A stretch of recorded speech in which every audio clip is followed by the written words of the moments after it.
एक बेहद महत्वपूर्ण विषय पर विशेषकर देश की माताओं, बहनों और बेटियों से बात करने के लिए आया हूं। आज भारत का हर नागरिक देख रहा है कि कैसे भारत की नारी शक्ति की उड़ान को रोक दिया गया, उनके सपनों को बेरहमी से कुचल दिया गया। हमारे भरसक प्रयास के बावजूद हम सफल नहीं हो पाए। नारी शक्ति वंदन अधिनियम में संशोधन नहीं हो पाया और मैं इसके लिए सभी माताओं, बहनों, उनसे मैं क्षमा प्रार्थी हूं। साथियों, हमारे लिए देश हित सर्वोपरि है, लेकिन जब कुछ लोगों के लिए दल हित सब कुछ हो जाता है, दल हित देश हित से बड़ा हो जाता है, तो नारी शक्ति को, देश हित को इसका खामियाजा उठाना पड़ता है। इस बार भी यही हुआ है। कांग्रेस, डीएमके, टीएमसी और समाजवादी पार्टी जैसे दलों की स्वार्थी राजनीति का नुकसान देश की नारी शक्ति को उठाना पड़ा है। साथियों, कल देश की करोड़ों महिलाओं की नजर संसद पर थी। देश की नारी शक्ति देख रही थी। मुझे भी ये देखकर बहुत दुख हुआ कि जब ये नारी हित का प्रस्ताव गिरा तो कांग्रेस, डीएमके, टीएमसी, सपा जैसी परिवारवादी पार्टियां खुशी से तालियां बजा रही थी। महिलाओं से उनके अधिकार छीनकर ये लोग मेजें थपथपा रहे थे। उन्होंने जो किया वो केवल टेबल पर थाप नहीं थी, वो नारी के स्वाभिमान पर, उसके आत्मसम्मान पर चोट थी। और नारी सब भूल जाती है, अपना अपमान कभी नहीं भूलती। इसलिए संसद में कांग्रेस और उसके सहयोगियों के उन सबके व्यवहार की कसक हर नारी के मन में हमेशा रहेगी। देश की नारी जब भी अपने क्षेत्र में इन नेताओं को देखेगी तो वो याद करेगी कि इन्हीं लोगों ने संसद में महिला आरक्षण को रोकने का जश्न मनाया था, खुशियां मनाई थी। कल संसद में नारी शक्ति वंदन संशोधन का जिन दलों ने विरोध किया है, उनसे मैं दो टूक कहूंगा। ये लोग नारी शक्ति को फॉर ग्रांटेड ले रहे हैं। वो ये भूल रहे हैं कि 21वीं सदी की नारी देश की हर घटना पर नजर रख रही है। वो उनकी मंशा भांप रही है और सच्चाई भी भली भांति जान चुकी है। इसलिए महिला आरक्षण विरोध करके जो पाप विपक्ष ने किया है, इसकी उन्हें सजा जरूर मिलेगी। इन दलों ने संविधान निर्माताओं की भावनाओं का भी अपमान किया है और जनता द्वारा इसकी सजा से भी वो बच नहीं पाएंगे। साथियों, सदन में नारी शक्ति वंदन संशोधन किसी से भी कुछ छीनने का नहीं था। नारी शक्ति वंदन संशोधन हर किसी को कुछ न कुछ देने का था, देने के लिए संशोधन का था। ये 40 साल से लटके हुए नारी के हक को 2029 के अगले लोकसभा चुनाव से उसका हक देने का संशोधन था। नारी शक्ति वंदन संशोधन 21वीं सदी के भारत की नारी को नए अवसर देने, नई उड़ान देने, उसके सामने से बाधाएं हटाने का महायज्ञ था। देश की 50% यानी आधी आबादी को उसका अधिकार देने का साफ नियत के साथ, ईमानदारी के साथ किया गया एक पवित्र प्रयास था। नारी को भारत की विकास यात्रा में सहयात्री बनाने और सबको जोड़ने का प्रयास था। नारी शक्ति वंदन संशोधन समय की मांग है।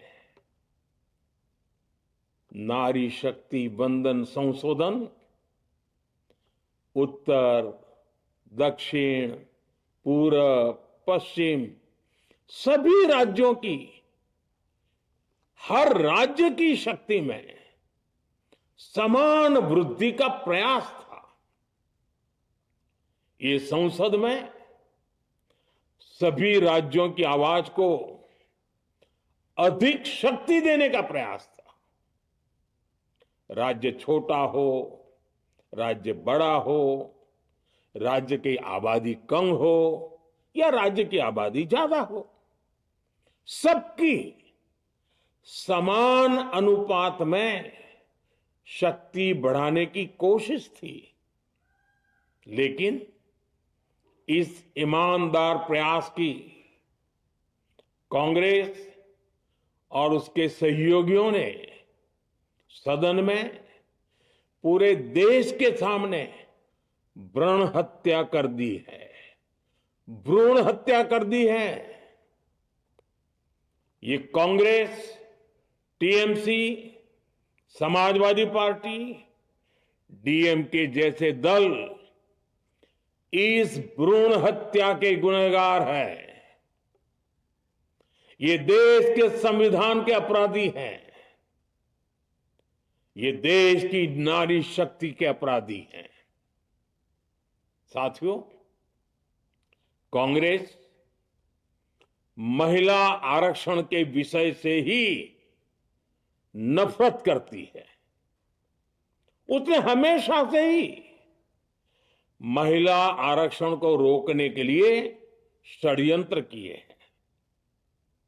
इस दिशा में पहले जितनी बार भी प्रयास हुए, हर बार कांग्रेस ने इसमें रोड़े अटकाए हैं। इस बार भी कांग्रेस और उसके साथियों ने महिला आरक्षण को रोकने के लिए एक के बाद एक नए झूठ का सहारा लिया। कभी संख्या को लेकर, कभी किसी और तरीके से कांग्रेस और उसके साथियों ने देश को गुमराह करने की कोशिश की। ऐसा करके इन दलों ने भारत की नारी शक्ति के सामने अपना असली चेहरा सामने ला दिया है, अपना मुखौटा उतार दिया है। साथियों, मुझे व्यक्तिगत तौर पर आशा थी कि कांग्रेस अपनी दशकों पुरानी गलती सुधारेगी। कांग्रेस अपने पापों का प्रायश्चित करेगी। लेकिन कांग्रेस ने इतिहास रचने का, महिलाओं के पक्ष में खड़े होने का अवसर खो दिया। कांग्रेस खुद देश के अधिकांश हिस्सों में अपना वजूद खो चुकी है। कांग्रेस परजीवी की तरह क्षेत्रीय दलों की पीठ पर सवार होकर खुद को जिंदा रखे हुए है। लेकिन कांग्रेस ये भी नहीं चाहती कि क्षेत्रीय दलों की ताकत बढ़े। इसलिए कांग्रेस ने इस संशोधन का विरोध करवाकर अनेक क्षेत्रीय दलों के भविष्य को अंधकार में धकेलने का राजनीतिक षड्यंत्र किया है। साथियों, Congress, Samajwadi party, DMK, TMC और दूसरी पार्टियां इतने वर्षों से हर बार वही बहाने, वही कुतर्क गढ़ते आए हैं, बनाते आए हैं। कोई न कोई टेक्निकल पेंच फंसाकर ये महिलाओं के अधिकारों पर डाका डालते रहे हैं। देश राजनीति का ये भद्दा पैटर्न बराबर समझ चुका है और उसके पीछे की वजह भी जान चुका है। भाइयों बहनों, नारी शक्ति वंदन अधिनियम के विरोध की एक बड़ी वजह है इन परिवारवादी पार्टियों का डर। इन्हें डर है अगर महिलाएं सशक्त हो गई तो इन परिवारवादी पार्टियों का नेतृत्व खतरे में पड़ जाएगा। ये कभी नहीं चाहेंगे कि उनके परिवार के बाहर की महिलाएं आगे बढ़े। आज पंचायतों में, लोकल बॉडीज में जिन हजारों लाखों महिलाओं ने अपनी क्षमता को साबित किया है, जब आगे बढ़कर लोकसभा और विधानसभाओं में आना चाहती हैं, देश की सेवा करना चाहती है, परिवारवादियों के भीतर उनसे असुरक्षा की भावना बैठी हुई है। परिसीमन के बाद महिलाओं के लिए कहीं ज्यादा सीटें होगी, महिलाओं का कद बढ़ेगा। इसलिए इन लोगों ने नारी शक्ति वंदन संशोधन का विरोध किया है। देश की नारी शक्ति कांग्रेस और उसके सहयोगियों को इस पाप के लिए कभी माफ नहीं करेगी। मेरे प्रिय देशवासियों, कांग्रेस और उसके साथी दल डिलिमिटेशन पर लगातार झूठ बोल रहे हैं। ये इस बहाने विभाजन की आग को सुलगाना चाहते हैं, क्योंकि बांटो और राज करो, कांग्रेस ये पॉलिटिक्स अंग्रेजों से विरासत में सीख कर आई है और कांग्रेस आज भी उसी के सहारे चल रही है। कांग्रेस ने हमेशा देश में दरार पैदा करने वाली भावनाओं को हवा दी है। इसलिए यह झूठ फैलाया गया कि डीलिमिटेशन यानी परिसीमन से कुछ राज्यों को नुकसान होगा, जबकि सरकार ने पहले दिन से स्पष्ट किया है कि न किसी राज्य की भागीदारी का अनुपात बदलेगा, न किसी का रिप्रेजेंटेशन कम होगा, बल्कि सभी राज्यों की सीटें समान अनुपात में ही बढ़ेगी। फिर भी कांग्रेस, डीएमके, टीएमसी और समाजवादी पार्टी जैसे दल इसे मानने को तैयार नहीं हुए।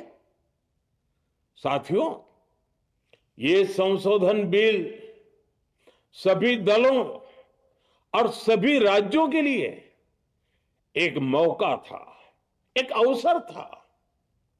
ये बिल पास होता तो तमिलनाडु, बंगाल, यूपी, केरला हर राज्य की सीटें बढ़ती, लेकिन अपनी स्वार्थी राजनीति की वजह से इन दलों ने अपने राज्यों के लोगों को भी धोखा दे दिया। जैसे कि डीएमके के पास मौका था कि वो और ज्यादा तमिल लोगों को सांसद विधायक बना सकती थी, तमिलनाडु की आवाज और मजबूत कर सकती थी, लेकिन उसने वो मौका खो दिया। टीएमसी के पास भी बंगाल के लोगों को आगे बढ़ाने का मौका था, लेकिन टीएमसी ने भी ये मौका गंवा दिया। समाजवादी पार्टी के पास भी मौका था कि वो महिला विरोधी छवि होने के दाग को कुछ कम कर सके, लेकिन सपा भी इसमें चूक गई। समाजवादी पार्टी लोहिया जी को तो पहले ही भूल चुकी है। सपा ने नारी शक्ति वंदन संशोधन का विरोध करके लोहिया जी के सारे सपनों को पैरों तले रौंद दिया है। सपा महिला आरक्षण विरोधी है। ये यूपी की और देश की महिलाएं कभी नहीं भूलेगी। साथियों, महिलाओं के आरक्षण का विरोध करके कांग्रेस ने फिर एक बात सिद्ध कर दी है। कांग्रेस एक एंटी रिफॉर्म पार्टी है। 21वीं सदी के विकसित भारत के लिए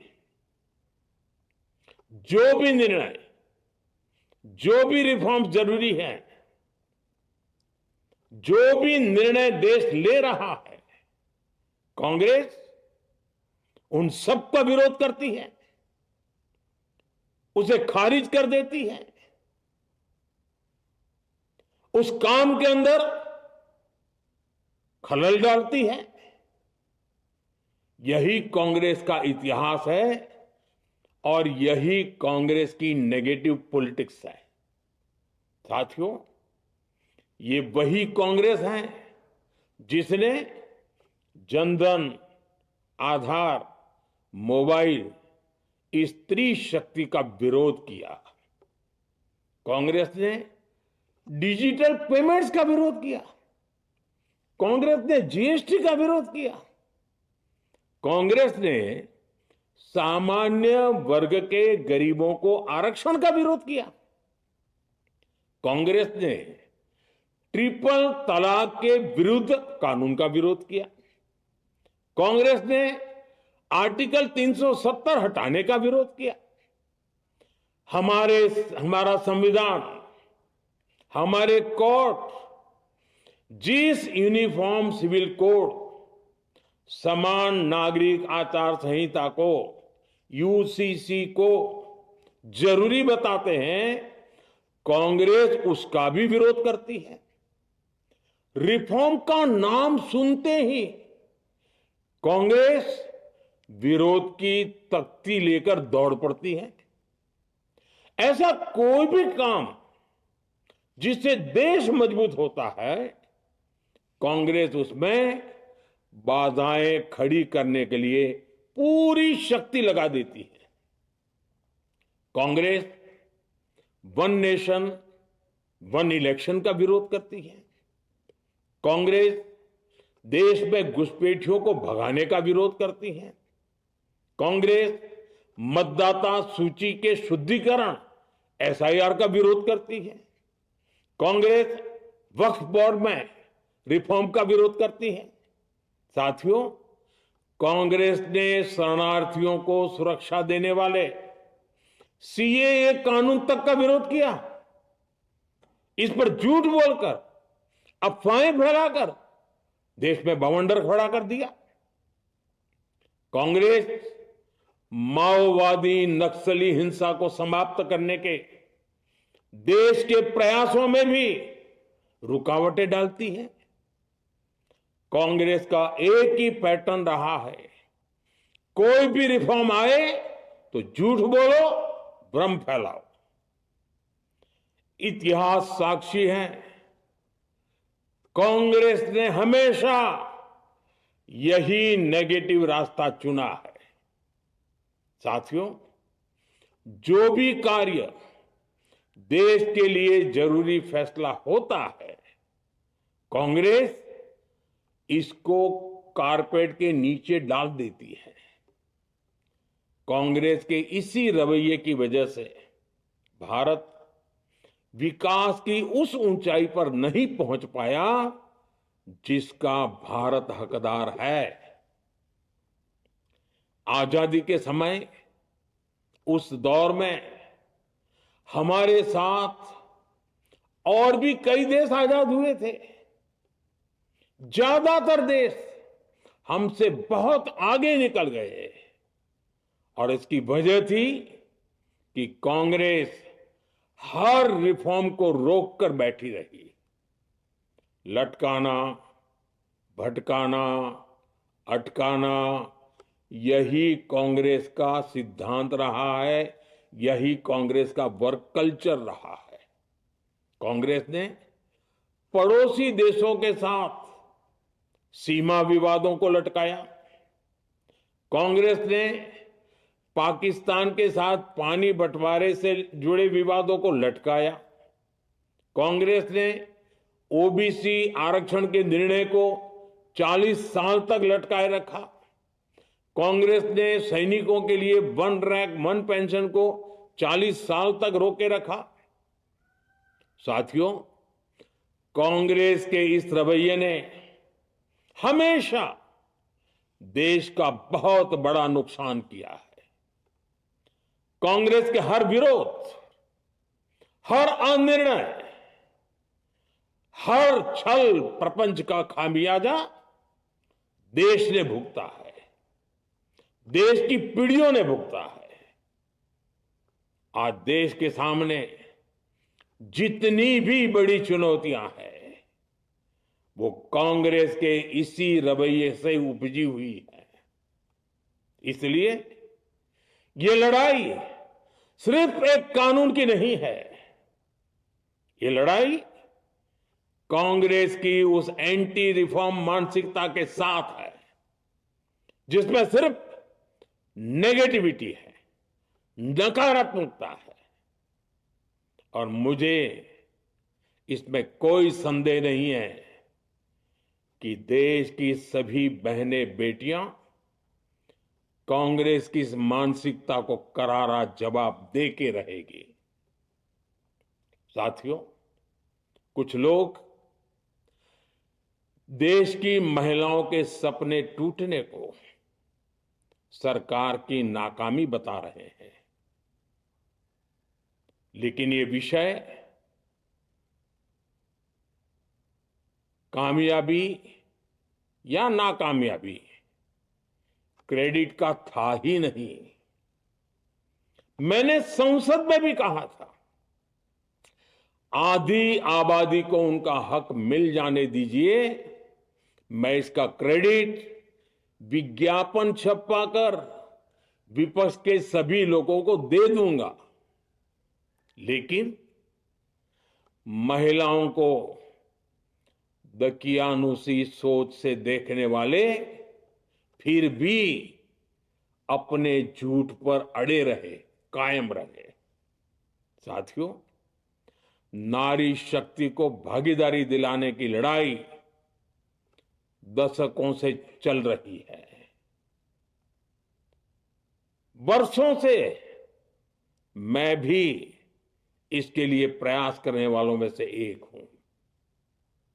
कितनी ही महिलाएं ये विषय मेरे सामने उठाती रही हैं। कितनी ही बहनों ने पत्र के द्वारा मुझे सारी बातें बताई हैं। मेरे देश की माताएं, बहनें, बेटियां, मैं जानता हूं आज आप सब दुखी हैं। मैं भी आपके इस दुख में दुखी हूं। आज भले ही बिल पास कराने के लिए जरूरी 66% वोट हमें नहीं मिला हो, लेकिन मैं जानता हूं देश की 100%, 100% नारी शक्ति का आशीर्वाद हमारे साथ है। मैं देश की हर नारी को विश्वास दिलाता हूं, हम महिला आरक्षण के रास्ते में आने वाले हर रुकावट को खत्म करके रहेंगे, हटा करके रहेंगे। हमारा हौसला भी बुलंद है, हमारी हिम्मत भी अटूट है और हमारा इरादा भी अड़िग है। महिला आरक्षण का विरोध करने वाली पार्टियां ये देश की नारी शक्ति को संसद और विधानसभाओं में उनकी भागीदारी बढ़ाने से कभी भी रोक नहीं पाएंगे। सिर्फ वक्त का इंतजार है। नारी शक्ति के सशक्तिकरण का बीजेपी एनडीए का संकल्प अक्षुण्ण है। कल हमारे पास संख्या बल नहीं था, लेकिन इसका मतलब ये नहीं है कि हम हार गए। हमारा आत्मबल अजेय है। हमारा प्रयास रुकेगा नहीं, हमारा प्रयास थमेगा नहीं। हमारे पास आगे भी और मौके आएंगे। हमें आधी आबादी के सपनों के लिए, देश के भविष्य के लिए इस संकल्प को पूरा करना ही है। आप सबका बहुत बहुत धन्यवाद।